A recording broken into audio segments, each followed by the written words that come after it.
오늘 함께 보실 하나님의 말씀은 데살로니가 전서 3장 9절에서 13절 말씀. 데살로니가 전서 3장 9절에서 13절 말씀 한 절씩 교독하도록 하겠습니다. 제가 먼저 9절 말씀 읽겠습니다. 우리가 우리 하나님 앞에서 너희로 말미암아 모든 기쁨으로 기뻐하니 너희를 위하여 능히 어떠한 감사로 하나님께 보답할까. 주야로 심히 간구함은 너희 얼굴을 보고 너희 믿음이 부족한 것을 보충하게 하려 함이라. 하나님 우리 아버지와 우리 주 예수는 우리 길을 너희에게로 갈 수 있게 하시오며 또 주께서 우리가 너희를 사랑함과 같이 너희도 삐차감과 모든 사람에 대한 사랑이 더욱 많아 넘치게 하사 함께요.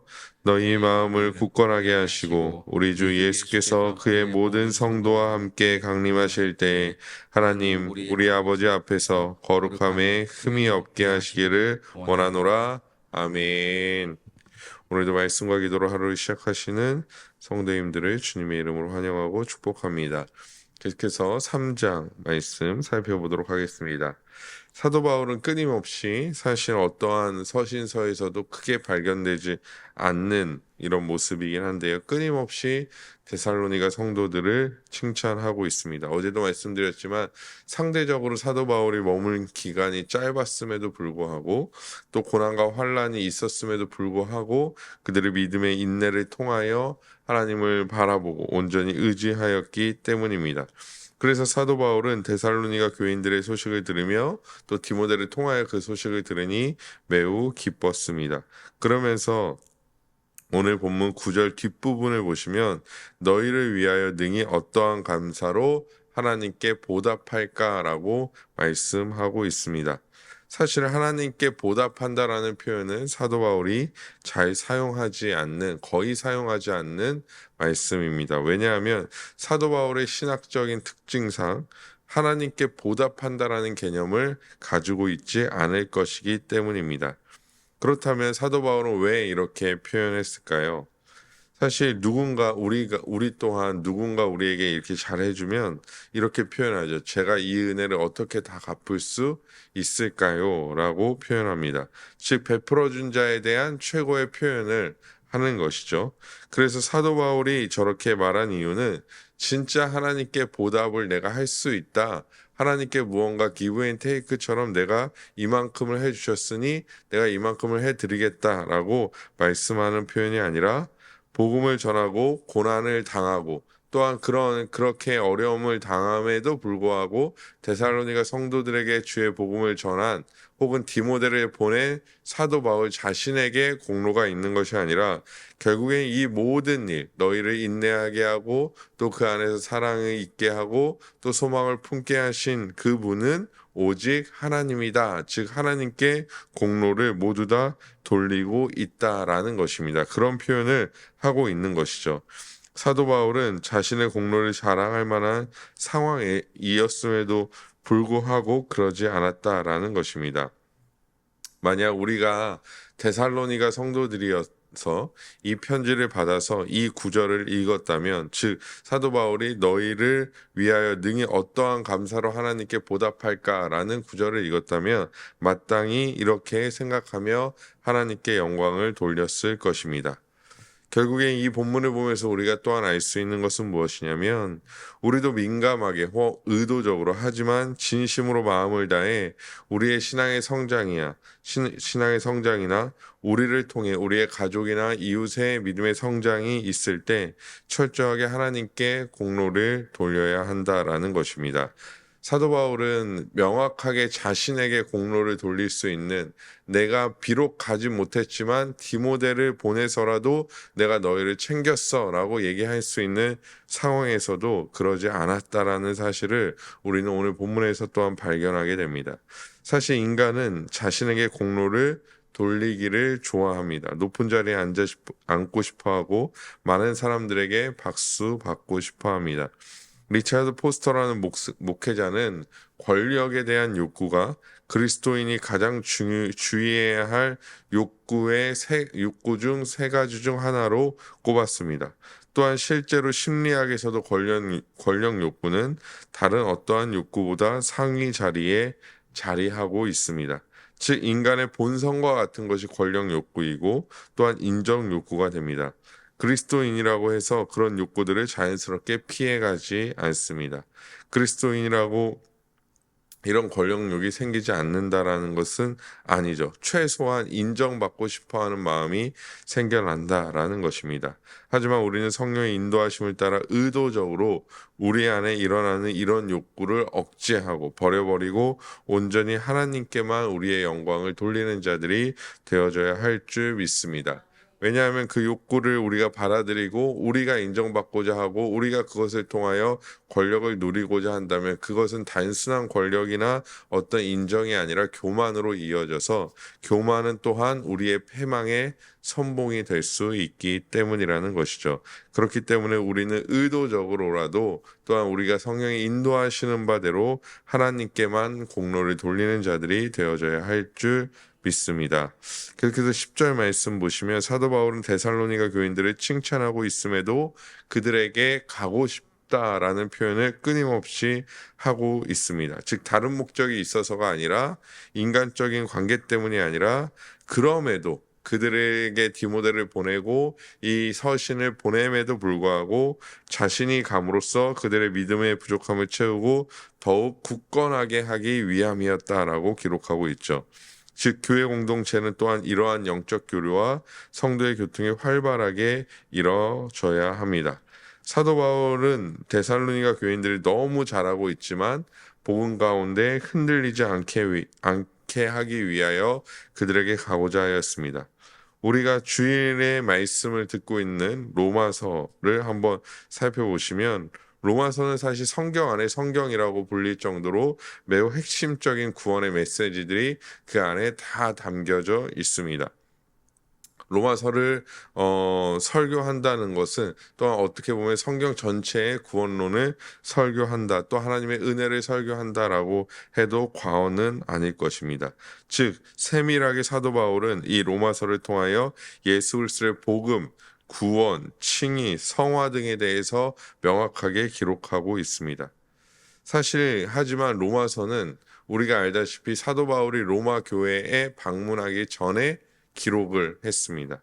즉 로마 교회에 방문하기 전에 이렇게 세밀한 편지를 보낸 이유는 오히려 방문해서 친근해서 그렇게 한 것이 아니라 방문하지 않았기 때문에 또한 아직 방문할 명확한 어떠한 길이 열리지 않았기 때문에 사도 바울은 더 세밀하게 그 편지를 보냈던 것이죠.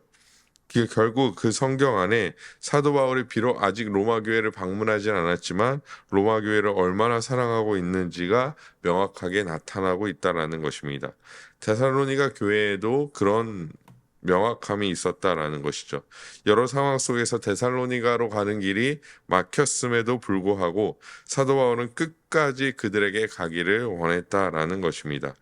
그리고 12절 말씀에도 이어서 살펴보면 우리가 너희를 사랑한 같이 너희도 피차간에 모든 사람에 대한 사랑이 더욱 많아 넘치게 하사라고 말씀하고 있습니다. 여기서 단순히 사랑은 단순히 사랑해라고 외치는 것 혹은 또한 어떤 그냥 추상적인 것이 아닙니다. 진정한 사랑이란 무엇일까요? 로마서 15장 1절의 말씀입니다. 믿음이 강한 우리는 마땅히 믿음이 약한 자의 약점을 담당하고 자기를 기쁘게 하지 아니할 것이라. 아멘. 그래서 아까 말씀드린 사도 바울이 데살로니가 교회 성도들을 살펴보는 마음, 또한 사랑하는 마음, 또한 사도 바울이 이 편지를 통하여 자신이 이것을 강구하고 있는데, 즉 너희가 서로 사랑하는 것이다라고 얘기할 때 그 사랑의 마음은 결국엔 그리스도인의 사랑, 단순한 추상적인 사랑이 아니라 그리스도인의 사랑, 성도 간의 사랑은 늘 믿음을 바탕으로 하고 있다라는 것을 보여주고 있습니다. 믿음이 강한 자들이 믿음의 약한 자들의 그 약함을 담당해 주는 것이 진정한 사랑이라고 말하고 있는 것이죠. 사도 바울과 데살로니가 교회 성도들의 관계성에서 보면 믿음이 강한 사도 바울이 믿음이 약한, 상대적으로 약한 데살로니가 성도들에게 관심을 가지고 더 믿음을 굳건하게 하기 위하여 그곳에 방문하기 소망하고, 또한 방문하기를 소망하지만 그 가는 길이 막혔기 때문에 디모데를 보내어 그 일들을 감당하게 하는 이런 모든 일들, 그럼에도 또한 디모데를 보냈음에도 불구하고 또 가고자 한다라고 말하는, 그것을 내가 하나님께 간구하고 있다라고 말하는 것은 결국에 이 믿음을 더욱더 굳건하게 하기 위함이고, 그것이 사랑 안에 포함되어져 있다라는 것입니다. 사도 바울이 데살로니가 본문에서 피차간 모든 사랑과 더불어 사랑하라는 것은 결국에는 이런 의미라는 것이죠. 죄를 멀리하기에 도와주고 하나님 말씀 안에 서길 도와주고 연약한 자들을 붙들어서 혼자만 믿음이 좋은 신앙인이 되는 것이 아니라 함께 세워져 가는 것이 사도 바울이 생각하고 있는 사랑의 개념이라는 것입니다. 어찌 보면 이것은 매우 좁게 느껴질 수 있지만 믿음 안에서 그리스도인 간의 사랑이라는 것은 바로 믿음을 핵심적으로 가운데 두고 있다라는 것이죠. 이 말씀을 우리는 받아들이면서 과연 우리의 관계는 어떠한가? 우리는 서로의 연약함을 담당해주고 있는가? 다른 말로 바꿔 말하면 이 교회 공동체 안에서 우리는 진정한 사랑을 하고 있는가에 대해 스스로에게 또한 우리 교회 공동체에 질문을 던져 보아야 한다라는 것입니다. 아까도 말씀드렸지만 결국에 사도 바울이 말하고 있는 사랑, 그리고 더 더불어 예수 그리스도께서 말하고 있는 사랑과 세상의 사랑은 분명한 차이를 어제도 살펴봤지만 가지게 됩니다. 그러면 이 사랑을 조금 더 구체적으로 더 살펴보면요. 1차적으로 이 사랑은 공동체를 하나로 만들어 줍니다. 야고보서 2장 3절에서 4절입니다. 너희가 아름다운 옷을 입은 자를 눈여겨보고 말하되 여기 좋은 자리에 앉으소서 하고 또 가난한 자에게 말하되 너는 거기 서 있든지 내 발등상 아래 앉으라 하면 너희끼리 서로 차별하며 악한 생각으로 판단하는 자가 되는 것이 아니냐. 아멘. 사실 이제 데살로니가 성도들에게 사도 바울이 편지를 보낼 때만 해도, 또한 물론 이후의 시대에도 부자와 가난한 자, 또한 혹은 종이나 자유자의 개념이 어떤 명확한, 혹은 신분의 개념이 명확한 시대였습니다. 지금이야 그런 어떤 신분의 개념이 존재하진 않지만 부자와 가난한 자, 종이나 자유자, 혹은 섬기는 자와 섬김을 받는 자, 이런 것들이 사회적인 어떤 제도와 어떤 이런 것들로 매우 명확하게 구분되어져 있었다라는 것이죠. 그래서 차별 없는 의로 말미암아 하나님의 자녀가 되었음에도 불구하고 사회적인 차별이 존재할 수 있었으며, 그러한 차별이 존재했던 것으로 성경을 통해 살펴봤을 때 추측할 수 있습니다. 그런데 사랑은 절대 그런 것들을 용납하지 않는다라는 것이죠. 방금 전에 우리가 읽었던 야고보서에서도 아름다운 옷을 입은 자를 눈여겨보고, 또한 그냥 가난한 자에게는 너가 아무 데나 앉아라, 저 뒤에 앉아라, 좋은 옷을 입은 부자에게는 여기 상석에 앉으라 라고 얘기하는 것은 차별이다 라고 말하고 있는 것이죠. 물론 물론 자신이 사회에서 맡은 역할을 충실히 하고 그 맡은 역할에 따라서 살아가는 것 또한 중요합니다. 하지만 교회 안에서는 그 어떠한 차별도 존재해서는 안 되며 그것은 사랑으로 나타내져야 한다라는 것입니다. 조금 더 명확하게 말씀드리지만 세상의 기준으로 무리를 지으면 안 된다라는 것이죠. 뿐만 아니라 죄에 빠진 형제들을 돌아보아 죄에서 멀리하게 만들고 더 이상 그 형제가 죄의 지배를 받지 못하도록 뒤에 얘기할 것이지만 해야 하는데, 이러한 차별점이 그 사랑을 방해할 수 있다라는 것입니다. 그래서 사도 바울도 데살로니가 교회 성도들에게 편지할 때 피차 사랑하라는 것은 이런 구분점이 없이 차별 없이 너희가 사랑해야 한다라는 것을 말씀하고 있는 것이죠. 우리도 마찬가지입니다. 어떠한 차별을 두고서 교회 안에서 사회적인 어떤 기준에 따른 차별이나 어떤 세상의 기준에 따른 차별로서 사랑하는 것이 아니라 우리는 피차 마땅히 사랑하는 자들이 되어줘야 한다라는 것이죠. 또한 두 번째로 우리가 살펴볼 것은 방금 전에 잠시 언급했지만 사랑의 방식입니다. 방식. 그 방식은 무엇입니까? 죄가 더 이상 다른 형제들에게 미치지 않도록 우리가 도와야 한다라는 것입니다. 수많은 세상의 유혹과 핍박과 고난 가운데 있었던 데살로니가 성도들. 그런데 그들의 안에 사랑이 부재한다면 믿음이 연약한 자들은 믿음에서 흔들리는 모습을 보일 수밖에 없었을 것입니다. 사랑은 단순히 아까도 말씀드렸지만 어떤 추상적인 개념이 아니라 단순한 마음이나 혹은 세상적인 어떤 도덕적인 행위가 아니라 믿음의 문제와 연결되어 있기 때문이죠. 그래서 다른 형제, 연약한 형제를 사랑한다는 것, 피차 사랑한다는 것은 서로의 믿음의 문제를 돌아보고 살펴주고 믿음이 강한 자는 믿음이 약한 자의 그 약점을 담당하며 함께 믿음 안에서 성장할 수 있도록 또한 함께 믿음 안에서 인내할 수 있도록 함께 소망할 수 있도록 돕는 우리가 되어줘야 한다라는 것입니다. 베드로전서 4장 8절에 보면 무엇보다도 뜨겁게 서로 사랑할지니 사랑은 허다한 죄를 덮느니라. 아멘. 사랑은 허다한 죄를 덮는다라고 말합니다. 제가 이제 사랑에 대하여 설교할 때마다 아주 유용하게 사용하는 본문인데요. 여기서 죄를 덮는다는 의미는 예전에도 한번 말씀드렸지만 죄를 무조건 용서한다는 말은 아닙니다. 얼마 전에 청년부 설교에서도 이런 내용을 나눴었는데요. 단순히 사랑이 무조건적으로 내가 너 사랑하니까 내가 용서할게. 죄가 그에게 남아 있음에도 불구하고 용서하는 것은 사랑이 아니다라고 예수께서도 말씀하신다라는 것이죠. 그러면 어떠한 것이 사랑이냐? 더 이상 이 형제에게 죄가 없이 하는 것이 오히려 사랑이라는 것입니다. 심지어 건징조례에 보면 출교를 하서라도 이 형제를 출교해서라도 교회에서 내쫓아서 그 형제가 죄를 깨닫는다면 오히려 그것이 사랑이라는 것이죠. 단순히 교회에서 품어주고 괜찮아 라고 얘기하는 것이 아니라 그런 일이 있다면 회개를 촉구하고 회개하지 않으면 출교를 해서라도 이 사람이 죄를 깨닫게 하는 것이 진정한 사랑이다라고 말씀하고 있습니다. 이는 마태복음 18장에서도 예수께서 명확하게 말씀하시고 있고 누가복음 17장에서도 또한 말씀하고 있는 내용입니다. 왜냐하면 더 중요한 것은 이 형제가 죄를 가지고 이 교회 공동체에 머무는 것보다 죄를 깨닫고 뉘우치고 회개하고 용서하고 하나님께 돌아가는 것이 훨씬 더 중요한 요소라고 봤던 것이죠. 사도 베드로도 그래서 베드로전서 4장 8절에 무엇보다 뜨겁게 사랑할지니 사랑은 허다한 죄를 덮는다. 즉 더 이상 이 형제에게 이 죄라는 불꽃이 영향을 미치지 않도록 더 이상 이를 태우지 못하도록 이 불을 덮는 것이 죄를 덮는 것이 진정한 사랑이다라고 말하고 있는 것입니다.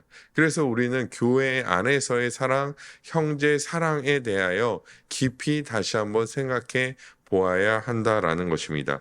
데살로니가 교회의 이 말씀을 정해 보자면 데살로니가 교회의 성도들은 끊임없이 고난과 환난과 어려움 속에 있었습니다. 그래서 배도하는 자들도 있었고 하나님을 떠나는 자들도 있었을 것이고 그리스도인이지만 그리스도인답게 살아가지 않는 모습들을 가지고 있었을 것입니다. 왜냐하면 그렇게 살아가야지만 핍박과 고난과 환난 가운데 안전할 수 있다라고 생각했기 때문이죠. 하지만 그런 죄를 제거해주고 그런 죄를 멀리하게 만들어주고 함께 함께 고난을 당하는 것, 함께 믿음의 길을 가는 것이 사랑이라고 말하고 있는 것입니다.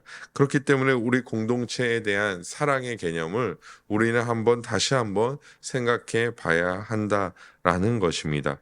오히려 그에 대하여 더 이상 죄가 미치지 않게 하는 가장 좋은 방법은 무엇인가? 고민하고 우리가 판단하여 생각해야지 무작정 그냥 다 수용하고 받아주는 것은 오히려 방만이요, 오히려 그를 그냥 죄 가운데 내버려두는 잘못된 행위라는 것입니다.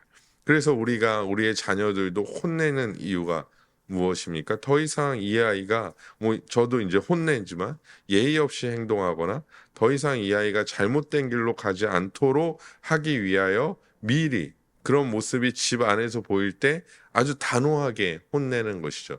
왜냐하면 그냥 다 좋아한다면 이 아이는 그냥 그렇게 살아갈 수밖에 없기 때문입니다. 마찬가지로 교회 안에서도 그런 사랑, 진정한 그냥 우리의 감정대로 생각대로의 사랑이 아닌 예수께서 또한 사도 바울이 말하고 있는 진정한 사랑은 무엇인가 우리는 더욱더 깊이 고민하고 생각해 보아야 합니다. 계속해서 사도 바울은 13절에 데살로니가 교인들을 위한 기도를 이어갑니다. 우리 13절 말씀 다시 한번 함께 읽어보도록 하겠습니다. 시작. 너희 마음을 굳건하게 하시고 우리 주 예수께서 그의 모든 성도와 함께 강림하실 때에 하나님 우리 아버지 앞에서 거룩함에 흠이 없게 하시기를 원하노라. 아멘.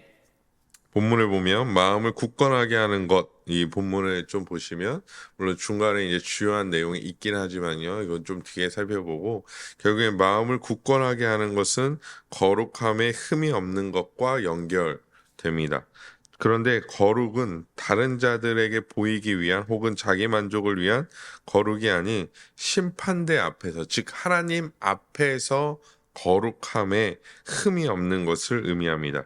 여기서 알 수 있는 것은 거룩이라는 것은 단순히 명사로서의 거룩을 가지고 있는 것이 아니라 기능적으로가 아니라 행함과 연결되어져 있다라는 것입니다. 즉 거룩은 거룩한 행함을 말하며 거룩한 삶을 말합니다. 제가 이렇게 말씀드리는 이유는 내일 본문에 조금 더 명확하게 그것이 드러나 있습니다.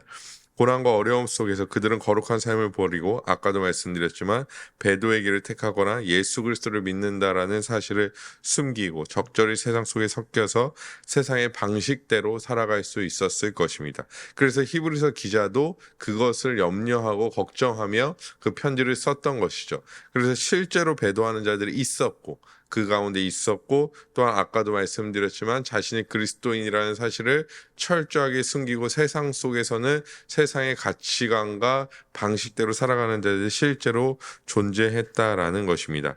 하지만 사도 바울은 그들에게 마음을 굳건하게 하여 그런 일이 있어서는 안 된다라고 말씀하고 있는 것이죠. 본문의 주요 내용은 아니지만 결국 마음에 따라서 우리의 행함이 발현되기 때문에 결국에는 마음을 굳건하게 하는 것이 1차적이라는 것입니다. 이 거룩한 행함을 갖기 위해서는 단순히 행동하는 것이 아니라 마음을 굳건하게 하는 것이 1차적인 문제라는 것이죠. 결국에는 신앙에서는 마음을 굳건하게 하는 것, 마음의 성령 충만을 받는 것까지 우리가 생각해야 하고 그런 것이 거룩한 삶으로 발현되어진다라는 것입니다. 우리도 마찬가지입니다. 여러 상황 속에서 마음을 굳건하게 함으로 흔들리지 않는 믿음으로 거룩한 삶, 말씀을 따르는 삶을 살아가는 자들이 되어져야 할 줄 믿습니다. 하지만 우리가 오해하지 말아야 할 것은 단순한 행함을 가지라는 의미는 아닙니다. 단순한 행함을 가질 수 있죠. 거룩해 보일 수 있습니다. 그런 삶을 살아갈 수 있죠. 그런데 사도 바울이 그 단순히 눈에 보이는 거룩함을 추구하는 것이 아니라 마음을 굳건하게 한 거룩함을 너희가 추구해야 하며 단순히 그냥 거룩함이 아니라 마지막 때에 우리가 하나님 앞에 심판대 앞에 설 때에 그럼에도 불구하고 흠이 없게 할 수 있는 거룩함을 너희가 추구해야 한다라고 말씀하고 있는 것이죠. 결국에 중보되신 예수 그리스도를 끝까지 신뢰하는 믿음을 통해 그에 합당한 삶의 모습이 있어야 한다라는 것입니다. 그래서 믿음에 흔들리지 않는 삶이 우리 안에 있기를 우리는 소망해야 한다라는 것이죠.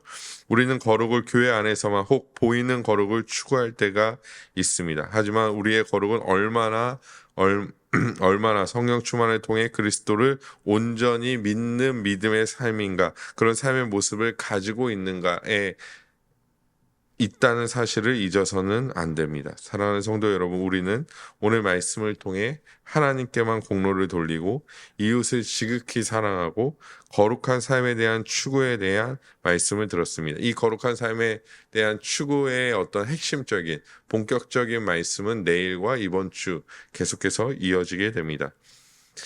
사실 오늘 들은 말씀들이 우리에게 때로는 무거운 짐처럼 느껴질 수 있습니다. 왜냐하면 하나님께 공로를 돌리는 것보다 나의 공로를 삼는 것이 우리에게는 훨씬 더 유익이라고 생각할 수 있고, 또한 이웃을 사랑하는 것보다는 내가 내 한 명만을 단돌이 하면서 내 신앙 지키는 것이 훨씬 더 나에게는 유익이고 또한 귀찮은 일도 생기지 않는 것이다라고 생각될 수 있기 때문입니다. 또한 거룩한 삶을 추구하기보다는 내 생각, 내 판단, 내 기준대로, 즉 지금까지 살아왔던 대로 생각하고 판단하는 것이 우리에게는 훨씬 더 쉽기 때문입니다. 그것이 그래서 오늘 본문에 사도 바울이 데살로니가 성도들에게 말한 내용을 우리에게 적용하는 것이 사실은 우리에게는 무거운 짐처럼 느껴질 수 있으나, 우리가 고난과 환난 속에서도 또 어려움 속에서도 또 시대적으로도 어려운 이 상황 속에서도 이러한 삶을 날마다 추구한다면 우리의 삶에서는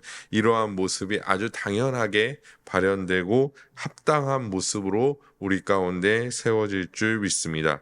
오늘 하루도 우리는 이런 귀한 은혜의 삶을 살아가야 할 줄 믿습니다. 세상에 어떠한 공격과 유혹과 핍박과 어려움이 있던지 간에 상관없이 오로지 하나님께만 공로를 돌리고 이웃을 지극히 사랑하고 거룩한 삶을 추구할 수 있는 오늘 하루가 되시기를, 그래 참된 기쁨과 승리를 맛보아 누릴 수 있는 모든 성도님들 되시기를 주님의 이름으로 간절히 소망합니다.